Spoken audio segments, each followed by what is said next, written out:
चलिए जी, thank you so much for coming back. मेरा नाम है सुनील अधिकारी और आप देख रहे हैं अपना favourite channel commerce point. Chapter number 2 management process, managerial rules and levels हम डिस्कस करने वाले हैं। चैप्टर 2 का हमारा पार्ट फर्स्ट है। चैप्टर फर्स्ट जो है हमने 4 पार्ट में डिवाइड करके पढ़ लिया है। डिस्क्रिप्शन में आपको प्लेलिस्ट मिल जाएगी, वहां से आप सारे वीडियोस जो भी आपके मिस हो गए हैं वो आप देख सकते हैं। हमारा ये नया सेशन है 2020 और 21 बोर्ड एग्जामिनेशन का। चलिए स्टार्ट करेंगे मीनिंग ऑफ मैनेजमेंट प्रोसेस से। देखिए, मैनेजमेंट प्रोसेस क्या है बेसिकली, अगर सिंपल भाषा में बोलूं तो एक मैनेजर को ऑर्गेनाइजेशन को मैनेज करने के लिए बेसिक फंक्शन परफॉर्म करने पड़ते हैं, जैसे कि planning, organising, staffing, directing, controlling. इन सब का कॉम्बिनेशन ही मैनेजमेंट प्रोसेस बनता है। देखिए, अनलेस एंड अनटिल एक मैनेजर ये सारे फंक्शंस परफॉर्म नहीं करेगा तो वो ऑर्गेनाइजेशन अच्छे से रन नहीं कर पाएगा, रेवेन्यू नहीं जनरेट कर पाएगा और अपनी ऑर्गेनाइजेशन को आगे नहीं बढ़ा पाएगा। तो अच्छी मैनेजमेंट के लिए, अच्छे प्रॉफिट के लिए, रेवेन्यू के लिए उसको ये सारे फंक्शन परफॉर्म करने पड़ेंगे। उसी का कॉम्बिनेशन है मैनेजमेंट प्रोसेस। चलिए स्टार्ट करेंगे। Regardless of size, nature and type of organization, all the managers have to perform some basic function। क्या लिखा है? ऑर्गेनाइजेशन का साइज कैसा भी हो, नेचर कैसा भी हो, टाइप कैसा भी हो, एक ऑर्गेनाइजेशन में एक मैनेजर को बेसिक फंक्शन परफॉर्म करने ही करने पड़ते हैं। जैसे मैंने नाम बताया, प्लानिंग है, ऑर्गेनाइजिंग है, स्टाफिंग है, डायरेक्टिंग एंड कंट्रोलिंग है। All these function are known as management process. इन सारे फंक्शंस का ही कॉम्बिनेशन क्या बुलाता है बच्चा? मैनेजमेंट प्रोसेस हम इन्हीं को बोलते हैं। जब हम सारे फंक्शंस को, planning, organising, staffing, directing, controlling को ऐड कर लेते हैं तो ये बन गया हमारा मैनेजमेंट प्रोसेस। चलिए स्टार्ट करेंगे हम। Feature of management process. Management is a process of continuous and dynamic function. जितने भी मैंने प्रोसेसेस के नाम लिए, फंक्शन के नाम लिए, ये कंटिन्यूअस है, राइट? ऐसा नहीं है कि साल में एक बार प्लानिंग करी और फिर छोड़ दिया। Planning, organising, staffing, directing, controlling, हर गोल के साथ हमें ये सारी चीजें करनी पड़ती है। जब भी हम ऑब्जेक्टिव हमारा सेट होता है तो हमें planning, organising, staffing, directing, controlling करनी पड़ती है। तो ये क्या है? हमारा कंटिन्यूअस है और सिचुएशन के अकॉर्डिंग हमें इनमें फेरबदल या चेंजेस करने पड़ते हैं, इसलिए इसको डायनेमिक भी बोला गया है। सिंपल, क्लियर हो रहा है बच्चों? चलिए, जो बच्चे भी सेशन में जुड़ गए हैं, यस सर लिख के प्लीज लिख के भेजिए। मुझे पता लग सकता है या पता लग जाता है कितने बच्चे सेशन को अटेंड कर रहे हैं, तो उसी के हिसाब से मैं अपने पढ़ाने की स्पीड और समझाने का तरीका थोड़ा बहुत चेंज करता रहता हूं, राइट? चलिए, all function of management are done by the manager. आप जानते हैं, प्लानिंग है, ऑर्गेनाइजिंग है, स्टाफिंग है, डायरेक्टिंग है, कंट्रोलिंग है, सारे फंक्शन कौन परफॉर्म करता है? मैनेजर परफॉर्म करता है। Therefore it is a human process. क्या एक मैनेजर ह्यूमन बीइंग है? बिल्कुल एक ह्यूमन बीइंग है। सिंपल। चलिए, थर्ड पॉइंट है, the process of management basically depends upon mutual relationship between people, दस it is a social process. क्या है process of management? Mutual relationship में बेस्ड है, राइट? पीपल का बेटर वे में कोऑर्डिनेशन करना, एक वर्कर्स का अच्छे से परफॉर्म करना, ये सारा क्या है? बेटर रिलेशनशिप क्रिएट कर रहे हैं between the manager and the worker और द एम्प्लॉयज। तो ये क्या है? सोशल प्रोसेस है। क्या एक मैनेजर सारा काम खुद करता है? बिल्कुल नहीं। जैसे कि आप जानते हैं, management is the art of getting the things done through others. एक मैनेजर की एबिलिटी है कि वो औरों से काम कराता है, और औरों से काम कराने के लिए सोशल प्रोसेस होना जरूरी है। मोटिवेट करना, इंस्पायर करना लोगों को जरूरी है, इंसेंटिव देना लोगों को बहुत जरूरी है। फोर्थ पॉइंट भी पढ़ना बहुत जरूरी है। Management makes attempt to achieve goals through his leadership, thus it is a result oriented process. Management क्या है? रिजल्ट ओरिएंटेड प्रोसेस है। हम कोई भी चीज मैनेज कर रहे हैं, वर्कर से काम करा रहे हैं, वर्कर को मोटिवेट कर रहे हैं, वर्कर की सैलरी बढ़ा रहे हैं। क्यों कर रहे हैं हम ये सब? क्योंकि हमारा ऑर्गेनाइजेशन का गोल चाहे कुछ भी हो, इतना टर्नओवर कमाना हो, इतने प्रोडक्ट बनाना हो, XYZ जो भी आपका गोल हो, उसी को अचीव करने के लिए हम मैनेज करते हैं चीजों को, राइट? चलिए, fifth point, all organization require basic management function to get things, thus it is a universal process।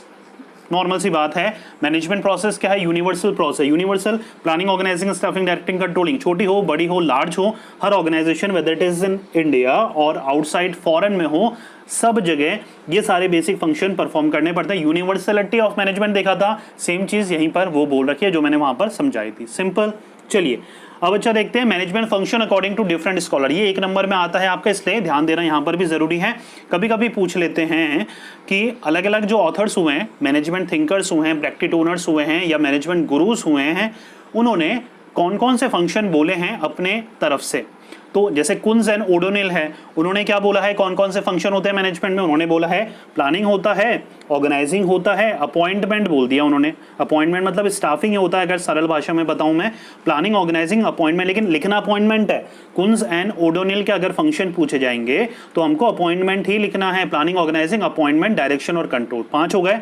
चलिए Henry Fayol, planning, organizing, order, यहाँ पर ऑर्डर, कोऑर्डिनेशन और कंट्रोल जो बोला गया है वो, राइट, इस पे अपना दिमाग नहीं लगाना है हमें। जब भी ऑथर से जुड़ी चीजें आती हैं बच्चा तो हमें अपना दिमाग नहीं लगाना है सॉरी, जो भी ऑथर ने कहा है, उन्होंने जो नाम लिखे हैं हमें वही नाम लिख के आने हैं। लिंडल यूविक की अगर बात करें, planning, organization, order, coordination, messaging, forecasting और रिसर्च, जो लिखा है वही हमें एग्जामिनेशन में लिख के आना है। इन 3 ऑथर्स का नाम याद कर लीजिए, इनफ है, राइट। चलिए आगे बढ़ते हैं। अब आगे हमारा बहुत इंपॉर्टेंट टॉपिक, बहुत ही ज़्यादा ज़रूरी टॉपिक, इसलिए ईयरफोन लगा लीजिए। अगर मेरी आवाज़ में थोड़ा सा आपको शोर वगैरह आ रहा है, अगर नहीं आ रहा होगा, मेरी आवाज़ ठीक लगती है आपको, कमेंट करके ज़रूर बताइएगा, थोड़ा सा चेंजेस करने की ज़रूरत है। ईयरफोन लगा लीजिएगा ताकि हम और थोड़ा पास आके, क्लोज आके इस टॉपिक को अच्छे से हम प्यार से पढ़ सकें, राइट। चलिए, primary function, secondary function, functions को देखिए, ये बनता है हमारा 6 मार्क्स में, ये क्वेश्चन बनता है हमारा 6 मार्क्स में। तो इस क्वेश्चन को अच्छे से पढ़ना, समझना बहुत ज़रूरी है। देखिए, समझना इसलिए भी ज़रूरी है, मैं रामकथा नहीं लिखता इन नोट्स में। अगर आपने नोट्स डाउनलोड कर लिया, आई होप सो कर लिए होंगे, तो आपको बहुत शॉर्ट एंड स्वीट मिलेंगे सारे पॉइंट, क्योंकि मैं रटने में बिलीव नहीं करता। रटा कितना रटोगे, 15 चैप्टर नहीं रटे जा सकते भाई। 9th और 10th चैप्टर देखें लॉ के कितने, राइट, क्या क्या रटोगे उनमें, राइट। समझना बहुत ज़्यादा ज़रूरी है, राइट। 50% आपको समझना है, राइट, और 50% आपको मन से बना के लिखना है, राइट। आपको रटने वाली चीज़ कुछ भी नहीं है यहाँ पर, राइट। और हमारे ये इंग्लिश की कॉपी नहीं है, राइट। बीएसटी में अगर मन से बना के लिखोगे ना तो मार्क्स मिल जाते हैं, राइट। यहाँ पर ग्रामर चेक नहीं करता आपका एग्जामिनर, पहले ही मैं बता दूं आपको, राइट। मैं बाद में बताने वाला हूँ एग्जामिनेशन से पहले आपको, राइट, नवंबर दिसंबर में, कि अटेम्प्ट कैसे करना है, स्ट्रेटेजी वगैरह, टिप्स वगैरह बोर्ड एग्जामिनेशन वाली। तो जब तक वेट कर लीजिए, अभी तो हम पढ़ लेते हैं। चलिए, primary function, secondary function. Functions को 2 कैटेगरी में कैटेगराइज करा है, प्राइमरी में 5 आते हैं, सेकेंडरी में भी 5 आते हैं। अब प्राइमरी में जो आते हैं प्राइमरी में ही लिखने हैं बच्चे, प्राइमरी का सेकेंडरी में डालते हैं, सेकेंडरी का प्राइमरी में डालते हैं, वो नहीं करना है पूरा बच्चों। प्राइमरी बोला तो प्राइमरी, सेकेंडरी बोला तो सेकेंडरी। अब बात ये आती है कि सर फंक्शंस ऑफ मैनेजमेंट बोल दिया समझाने को, तो क्या समझाएं, दोनों में से एक समझा दो, दूसरे के सिर्फ नाम लिख के आ जाओ। वापस बोल रहा हूं, अगर मैनेजमेंट प्रोसेस या फंक्शन समझाने को बोला जाता है, 6 मार्क्स में आता है, तो क्या हम सारे 10 के 10 पॉइंट समझाएं? नहीं, टाइम कम है। अगर समझाने तो समझा सकते हैं, नहीं तो प्राइमरी पूरे समझा दो, सेकेंडरी के सिर्फ नाम लिख के आ जाओ। लेकिन दिखाना जरूरी है एग्जामिनर को कि सारे आते हैं मुझे, लेकिन टाइम कम है, इसलिए मैं सिर्फ नाम लिख के आ रहा हूं, राइट। थोड़ा सा स्मार्ट वर्क जरूरी है बोर्ड एग्जामिनेशन में, राइट। चलिए, प्राइमरी फंक्शन की बात करें, सबसे पहला क्या है बच्चा? प्लानिंग। समझाने की जरूरत है प्लानिंग क्या है? नहीं है। देखिए, प्लानिंग क्या होता है? Deciding in advance what is to be done, क्या करना है in future. It involves selection of objective, policies, procedure, programs for attaining enterprises goal. The main element of planning are objective, policies, method, technique, rules, program. अब ये सारी चीजें हैं, बहुत सारी चीजें। सिंपल भाषा में क्या करना है, कब करना है और कैसे करना है, ये होता है प्लानिंग। मन से लिख सकते हैं, नॉर्मल सी चीज है। सबसे पहला जो फंक्शन है प्राइमरी में वो होता है प्लानिंग। दैट मीन्स गोल जब हमने बना लिया तो सबसे पहली चीज क्या करेंगे, उस गोल को अचीव करने के लिए क्या क्या चीजें हमें करनी है, वो सब आएगा प्लानिंग में। What is to be done, when it is to be done, whom it is to be done, क्या करना है, कैसे करना है, किसको करना है, ये सारी चीजें किसमें आती है बच्चा? प्लानिंग में। क्लियर? कोई कंफ्यूजन? इसमें ये एलिमेंट लिख रखे हैं कि भैया प्लानिंग में ऑब्जेक्टिव आता है, पॉलिसीज आती है, मेथड आता है, टेक्निक आते हैं, रूल्स आते हैं, प्रोग्राम आते हैं, स्ट्रेटेजी आती है। अच्छा, वो आप सीबीएसई बोर्ड में नहीं अगर होते तो इन सबका भी एक्सप्लेनेशन आपको करना पड़ता है, लेकिन हम बिलोंग करते हैं आरबीएसई के, जहां पर दिमाग थोड़ा कम लगाना पड़ता है, इसलिए आप नाम भी याद करेंगे तो चल जाएगा, राइट। चलिए, A2 मतलब प्राइमरी फंक्शन का दूसरा हमारा फंक्शन है ऑर्गेनाइजिंग। ऑर्गेनाइजिंग क्या होता है बच्चा? Arrangement of resources. I repeat, arrangement of resources.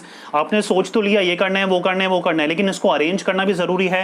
जैसे बर्थडे पार्टी ऑर्गेनाइज बोलते हैं, ऑर्गेनाइज बोलते हो ना करना, तो सेम चीज वही है कि यहाँ पर चीजें ऑर्गेनाइज करनी पड़ती है। बर्थडे पार्टी ऑर्गेनाइज करनी है तो खाने का कौन अरेंजमेंट करेगा ये देखना, राइट। डेकोरेशन का अरेंजमेंट कौन करेगा ये देखना, इन्वाइट कौन करेगा ये देखना, ये सारी चीजें देखनी पड़ती है ऑर्गेनाइजेशन में भी, जब हम किसी भी गोल को अचीव करने के लिए प्लानिंग करते हैं, राइट। तो यहाँ पर क्या है, It is relating to identifying the work related to division of work, determining the job position, making department assignment duties. ये सारी चीज़ें, बहुत सारी चीज़ें आ जाती है। एक बार पढ़िए, इसमें क्या है, डिपार्टमेंट बनाना, डिपार्टमेंट में काम देना, बताना, ड्यूटीज़ वगैरह असाइन करना, अथॉरिटी रिस्पॉन्सिबिलिटी रिलेशनशिप को इस्टेब्लिश करना, ये सारी चीज़ें किसका पार्ट है बच्चा? ऑर्गेनाइजिंग का पार्ट है। क्योंकि सिर्फ प्लान करना ही सब कुछ नहीं है ना, चीज़ों को अरेंज करना, arrangement of resources is organizing. Simple हो रहा है, कोई कंफ्यूजन? चलिए, नेक्स्ट फंक्शन है हमारा बच्चा प्राइमरी में डायरेक्टिंग। क्या है? डायरेक्टिंग। अच्छा, डायरेक्शन समझ में आता है आपको? डायरेक्शन, या ये बताइए कि एक डायरेक्टर क्या करता है भैया? हीरोज़ वगैरह को, हीरोइन वगैरह को, एक्टर को इंस्ट्रक्ट करता है, डायरेक्ट करता है कि आपको कैसे एक्टिंग करनी है, कैसे रोल करना है, सीन करना है। सेम चीज़ डायरेक्टिंग में है, ऑर्डरिंग, इंस्ट्रक्शन देना, राइट? लोगों से काम करवाना ही हमारा डायरेक्टिंग है। Through directing a manager influences the behaviour of others and induces them to work in desired manner. मतलब लोगों से काम करवाता है एक मैनेजर डायरेक्टिंग के थ्रू। अब 3-4 फंक्शंस का यूज में लेता है, लीडरशिप का, सुपरविजन का, मोटिवेशन का, डिसिप्लिन का, कम्युनिकेशन का, ताकि मोटिवेट करके लोगों से काम कैसे कराएगा मैनेजर? कहीं ना कहीं मोटिवेट करना पड़ेगा। तो डायरेक्शन, जो डायरेक्टिंग है हमारा, मोटिवेशन उसी का ही पार्ट है, कम्युनिकेशन उसी का ही पार्ट है, सुपरविजन उसी का ही पार्ट है, राइट? हमारा लीडरशिप उसी का ही पार्ट है, राइट? हो रहा है बच्चों क्लियर? हमने क्या पढ़ा? प्लानिंग कर ली, फिर आए ऑर्गेनाइजिंग में, फिर डायरेक्टिंग। डायरेक्टिंग मतलब ऑर्डर या इंस्ट्रक्शन देना कि एक्चुअल में काम को कैसे करना है। आपने अरेंजमेंट तो कर लिया रिसोर्सेज का, लेकिन मेक श्योर करना, काम तो दे दिया आपने, लेकिन ये देखना भैया काम हो रहा है या नहीं, दैट इज कॉल्ड डायरेक्टिंग। आपने सीन तो समझा दिया एक्टर और एक्ट्रेस को, लेकिन ये देखना कि भाई सही से वो सीन कर रहे हैं या नहीं, that is called directing. Yes और नो? हो रहा है क्लियर? चलिए, कंट्रोलिंग क्या होता है? कंट्रोलिंग करना, कीप एन आई। कंट्रोलिंग मतलब कीप एन आई, मतलब नजर रखना, प्लस मेजर करना कि जो हमने सोचा था क्या उसी के अकॉर्डिंग चल रहा है। जो हमने, देखिए डायरेक्टिंग क्या था? ऑर्डर या इंस्ट्रक्शन देना कि ऐसे नहीं ऐसे करो, ऐसे नहीं ऐसे करो। कंट्रोलिंग में क्या होता है? जो हमने चीजें सोची थी उसी के अकॉर्डिंग चीजें चल रही है या नहीं, वो कंपेयर करना। हमने सोचा था कि बोर्ड में हमें, या सोचा है बोर्ड में हमें 95% स्कोर करना है इस 2021 के बोर्ड एग्जामिनेशन में। तो अब हम कंट्रोलिंग क्या कर सकते हैं? जब भी हमारे एग्जामिनेशन होंगे तब हम अपना स्कोर कार्ड को मेजर करेंगे। भैया सोच तो हमने 95 रखे हैं और हमारे 35 मार्क्स रहे, तो हमें कहीं ना कहीं चेंजेस करने पड़ेंगे। वो सारे फेरबदल करना, अपनी परफॉर्मेंस को मेजर करना, that is called controlling. Measurement of your actual performance with your predetermined standard is known as controlling.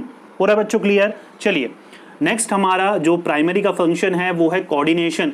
Coordination क्या होता है? जैसे मैं हमेशा एग्जांपल देता हूं, आप रियलिटी शोज देखते हैं, reality shows, dancing reality shows देखते हैं, वहां पर जब भी ग्रुप डांस होता है और ग्रुप डांस अच्छा नहीं होता तो जज क्या कहते हैं कि आप लोगों के बीच में कोऑर्डिनेशन की कमी थी। कोऑर्डिनेशन मतलब कि भाई 5 जनों का ग्रुप है, लेकिन जब नाचें तो ऐसा लगना चाहिए कि एक ही जना नाच रहा है, दैट इज कॉल्ड कोऑर्डिनेशन। अब ऑर्गेनाइजेशन में सब नाचते हैं क्या? नहीं। कोऑर्डिनेशन में between planning, organising, staffing, directing and controlling, बीच में कोऑर्डिनेशन होना चाहिए। ऐसा नहीं पहले कंट्रोलिंग कर लिया, फिर ऑर्गेनाइजिंग कर लिया, लास्ट में आके प्लानिंग करा, नहीं। एक proper sequencing of activities, synchronization, the word is called synchronization और हार्मोनाइजेशन ऑफ एफर्ट्स, इसको हम कोऑर्डिनेशन बोलते हैं। सबके बीच में कोऑर्डिनेशन होना चाहिए, कब क्या काम होना चाहिए, इनके बीच में proper timing, word is called timing होनी चाहिए, सिंक्रोनाइजेशन होना चाहिए, सिंक होनी चाहिए सारी चीजें, तब जाके काम ठीक से होता है। हो रहा है बच्चों क्लियर? चलिए, अब हमारी गाड़ी बढ़ेगी डिसीजन मेकिंग में। ये हमारा B2 है। B2 क्या है? B1 है, सॉरी B1 क्या है? B क्या है हमारा? Secondary function. प्राइमरी कंप्लीट कर लिया, प्राइमरी के 5 हमने पॉइंट्स कंप्लीट कर लिए हैं। गाड़ी हमारी बढ़ चुकी है सेकेंडरी फंक्शंस की तरफ। सेकेंडरी फंक्शंस में पहला है B, फर्स्ट है डिसीजन मेकिंग। क्या एक मैनेजर को अफेक्टिव डिसीजन मेकर होना जरूरी है या नहीं? बताइए भाई, यस और नो, कमेंट करके बताइए। बिल्कुल जरूरी है। अगर अच्छा डिसीजन मेकर नहीं होगा एक मैनेजर, तो भैया अच्छे डिसीजन कैसे ले पाएगा, अच्छे से प्लानिंग कैसे कर पाएगा, ऑर्गेनाइजिंग कर ही नहीं पाएगा, स्टाफिंग कर ही नहीं पाएगा। तो a manager must be a good decision maker. उसके लिए एक्सपीरियंस होना जरूरी है, ट्रायल एंड एरर करना पड़ेगा, राइट, रिस्क लेना पड़ेगा, वो सारी चीजें parts and parcel of a game है। चलिए, B2 is your staffing बच्चा। staffing that simply means organization में स्टाफ क्या होते हैं बच्चा? एम्प्लॉयज होते हैं, वर्कर्स होते हैं, उनको हायर करना। देखिए 2-3 चीजें हैं यहाँ पर। स्टाफिंग में सबसे पहला आता है जो भी हमको टास्क मिला है, काम मिला है, उससे रिलेटेड कितने स्टाफ मेंबर्स की रिक्वायरमेंट है वो देखना, अगर कमी है तो बाहर से रख लेना या अंदर ही किसी को ट्रांसफर या प्रमोट करके काम करवा लेना, या फिर लोगों को रखना, बाहर से रखना, उनका सिलेक्शन करना, ट्रेनिंग देना और उनसे काम करवाना। हो रहा है बच्चों क्लियर? तो स्टाफिंग क्या होता है? राइट क्वालिटी और क्वांटिटी मेक श्योर करना कि रिसोर्सेज हमारे पास हैं या नहीं है। रिसोर्सेज बेसिकली ह्यूमन रिसोर्स, मतलब वर्कर्स वगैरह हमारे पास डिजायर्ड वर्कर्स हैं या नहीं है किसी भी काम को करने से रिलेटेड।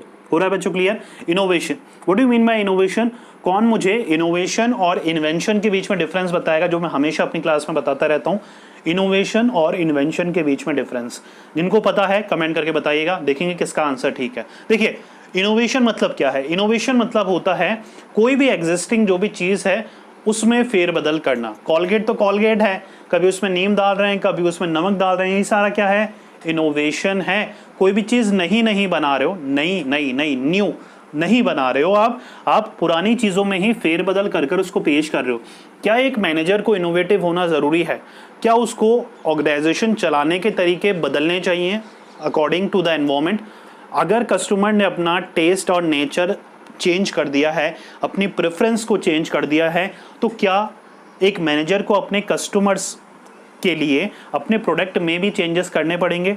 बिल्कुल करने पड़ेंगे। अगर आपका आंसर यस है तो बिल्कुल बताइएगा, नो है तो भी मुझे बताइएगा कि सर इनोवेशन की जरूरत ही नहीं है, बिना इनोवेशन के भी हम सक्सीड हो सकते हैं। तो यहाँ पर इनोवेशन का मतलब है अपने प्रोडक्ट में, अपनी ऑर्गेनाइजेशन में कंटिन्यूअल चेंजेस करते रहना, ताकि हम ऑर्गेनाइजेशन या फिर कॉम्पिटिशन के साथ साथ मार्केट में सर्वाइव कर सकें। आगे बढ़ते हैं। B4 है हमारा कम्युनिकेशन।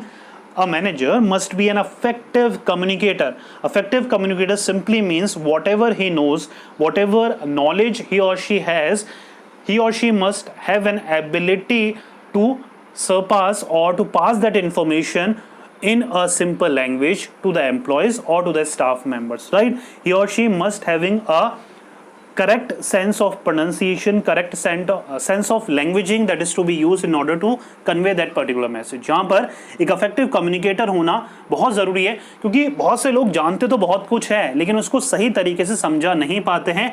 एक मैनेजर में एक कम्युनिकेशन एबिलिटी बहुत ज़रूरी है। अगर अच्छा कम्युनिकेटर है तो वो लोगों का दिल भी जीत पाएगा, अच्छे से समझा पाएगा। एक टीचर को भी जैसे अफेक्टिव कम्युनिकेटर होना ज़रूरी है, वैसे एक मैनेजर को भी अफेक्टिव कम्युनिकेटर होना ज़रूरी है। एक टीचर और एक मैनेजर का रोल ऑलमोस्ट सेम हो जाता है, जहाँ पर उसको ट्रेन करना पड़ता है, लोगों को समझानी पड़ती हैं बातें, राइट। चलिए fifth one is your B5 क्या है बच्चा? रिप्रेजेंटेशन। देखिए यहाँ पर समझना ज़रूरी है रिप्रेजेंटेशन। बहुत से टीचर ये पॉइंट थोड़ा सा समझा नहीं पाते हैं या कंफ्यूज कर देते हैं बच्चों को। रिप्रेजेंटेशन क्या होता है? देखिए सिंपल भाषा रखूंगा, सिंपल वे रखूंगा। कभी कभी क्या होता है, जो बच्चे स्पोर्ट्स में है ना बहुत अच्छे से रिलेट कर पाएंगे, या कोई बच्चे डिबेट वगैरह में अच्छे हैं, ड्राइंग में अच्छे हैं, तो आप क्या करते हैं बच्चा, कभी कभी ना इंटर हाउस कंपटीशन या इंटर स्कूल कंपटीशन होते हैं जहां पर आप दूसरे स्कूल जाकर अपने स्कूल को रिप्रेजेंट करते हो राइट। जहां पर जा रहे हो आप, जहां पर भी जिस भी स्कूल में जाकर रिप्रेजेंट कर रहे हो, वहां पर आप बोलते हो कि मैं इस सो एंड सो स्कूल से बिलोंग करता हूं, और आपकी शर्ट में भी, टी शर्ट में भी उनका नाम लिखा रहता है, अपने स्कूल का, आपके स्कूल का, आपके जहां पर भी आप ड्रॉइंग करते हैं, जहां पर भी आप पार्ट लेते हैं, आपका स्कूल का नाम लिखा रहता है, राइट। तो that is called representation, right? You are representing your school in front of other school in a competition or in a debate competition or anywhere, जहां पर भी आप रिप्रेजेंट कर रहे हैं खुद को, that is called representation। अब ये मैनेजमेंट में कैसे मतलब है, एक मैनेजर को अच्छा रिप्रेजेंटेटिव होना जरूरी है अपने ऑर्गेनाइजेशन का, क्योंकि हर जगह आपका बॉस नहीं जाएगा आपके प्रोडक्ट के बारे में मार्केट करने, अपने प्रोडक्ट के बारे में बताने। जिसने पिक्चर बनाई होती है डायरेक्टर ने, क्या वही जाके कपिल शर्मा शो में अपने पिक्चर का प्रमोशन करता है, या अपने अपने एक्टर एक्ट्रेस को, जो मूवी के एक्टर एक्ट्रेस हैं उनको भेजता है? हमेशा 90% ऑफ द टाइम क्या होता है, उनको भेजते हैं। तो वो क्या है, एक्टर और एक्ट्रेस जो भी हैं उस मूवी के, वो रिप्रेजेंटेटिव हैं, जो कि उस पिक्चर को रिप्रेजेंट कर रहे हो। वही सेम चीज एक मैनेजर में होनी चाहिए, अपने प्रोडक्ट की इंफॉर्मेशन, अपने ऑर्गेनाइजेशन की इंफॉर्मेशन, उसको राइट वे में कन्वे करना आना चाहिए to the outside world, outside party, outside group. समझ में आ रहा है बच्चों? राइट। तो एक अच्छा रिप्रेजेंटेटिव होना बहुत ज़रूरी है किसी भी मैनेजर के लिए, क्योंकि देखिए बड़ी बड़ी ऑर्गेनाइजेशन में एप्पल है, राइट, TCS वगैरह है, विप्रो वगैरह है, गूगल वगैरह है, राइट, जो भी आपकी बड़ी बड़ी ऑर्गेनाइजेशन है, टाइम टू टाइम उनको क्या करना पड़ता है बच्चा, प्रेस कॉन्फ्रेंस करनी पड़ती है, राइट, लाइव आके बताना पड़ता है, आजकल तो लाइव का टाइम चल रहा है, राइट। तो वहां पर अच्छा रिप्रेजेंटेटिव होना, कम्युनिकेशन एबिलिटी अच्छा होना बहुत जरूरी है, बिकॉज यू आर रिप्रेजेंटिंग। अगर सुंदर पिचाई कोई कॉन्फ्रेंस करते हैं, कोई शोज करते हैं, तो ही इज रिप्रेजेंटिंग गूगल, वहां पर वो गूगल को रिप्रेजेंट कर रहे हैं कि भाई मैं गूगल का एज अ CEO हूं या एज अ रिप्रेजेंटेटिव हूं, I am speaking on the behalf of a Google, yes और नो। तो ये होता है हमारा रिप्रेजेंटेशन। हो रहा है बच्चों, बोर तो नहीं कराना मैंने। वीडियो कैसे लग रहे हैं आपको प्लीज कमेंट करके जरूर बताइएगा। मिलेंगे नेक्स्ट वीडियो में। एक और हमारा इंटरेस्टिंग टॉपिक है जो कि मिन्सबर्ग के मैनेजर रोल है, मेरा फेवरेट टॉपिक होने वाला है ये करेंगे नेक्स्ट वीडियो में। तब तक पढ़ते रहिए, मेहनत करते रहिए, क्योंकि आपका भी दिन आएगा। Thank you.